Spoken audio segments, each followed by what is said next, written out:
nous ont présenté à l'Assemblée nationale et que nous avons remis aujourd'hui à l'Assemblée nationale. Le député est là. Ah, il est là, le député. Ah, excellent. Alors vous aurez la primeur, vous aurez votre exemplaire. Là, c'est une cérémonie de clôture, mais c'est une cérémonie de clôture qui ouvre des portes et des fenêtres pour qu'ensemble nous puissions travailler à résorber le péril plastique. Je voudrais aussi remercier Baba Dramé et toute son équipe, et toute l'équipe du ministère de l'Environnement et de la Transition écologique pour l'excellent travail qu'il est en train de faire. Nous avons été toute la semaine dernière au Kenya, justement, nous sommes rentrés le samedi soir, parce que je constate, et je l'ai bien noté, qu'on n'est pas en train de parler d'une loi qui n'a pas été mise en œuvre parce qu'on n'a pas voulu mettre en œuvre, mais qu'on a essayé de mettre en œuvre et qu'il y a des résistances au changement. Ces résistances au changement, on l'a dit, ce sont des éléments sociaux, ce sont des éléments juridiques, on vient de le voir, ce sont des éléments économiques, avec aussi la problématique de l'article 4 de cette loi, autour de duquel j'ai discuté hier avec ceux qui produisent des eaux en sachet.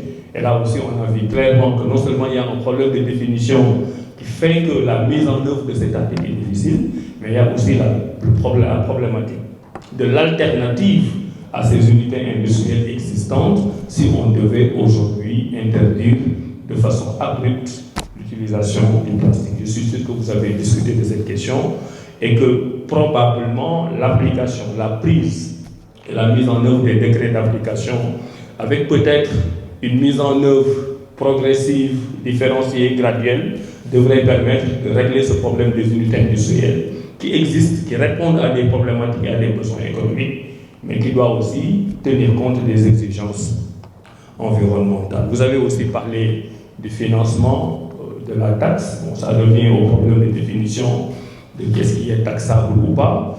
Mais moi, ce que j'en retiens et qui est en parfaite cohérence avec ce que nous faisons dans l'évaluation de cette loi et en lançant ce projet sur les solutions durables, nous montrons que la loi n'est pas une solution complète. Que quelles que soient les dispositions que nous allons prendre dans la nouvelle loi, il faudra absolument qu'il y ait des mesures d'accompagnement.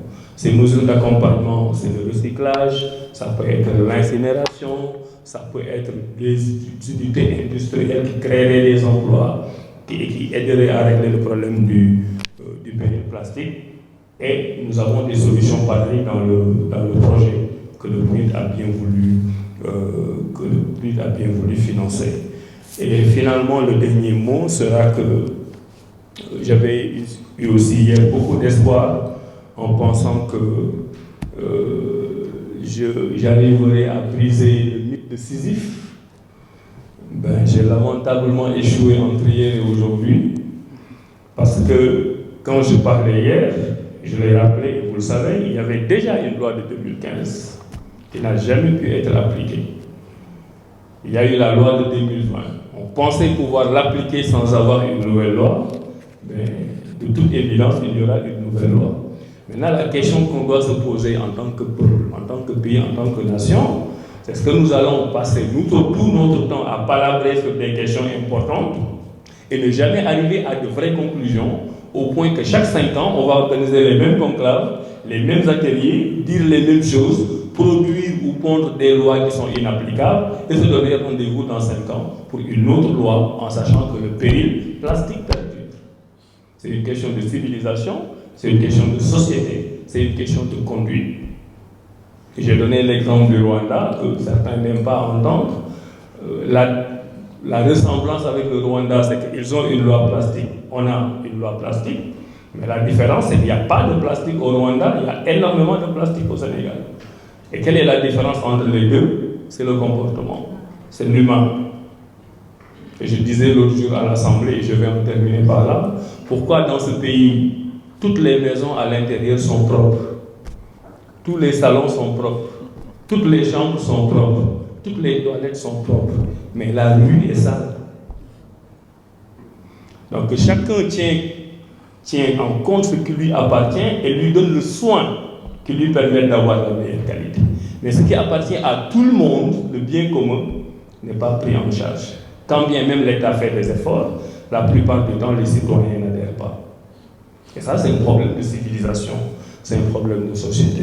Donc j'espère qu'il n'y aura pas un nouveau ministre de l'Environnement qui dans 5 ans va refaire le même atelier pour reparler des mêmes choses et constater que la loi n'a pas été mise en œuvre.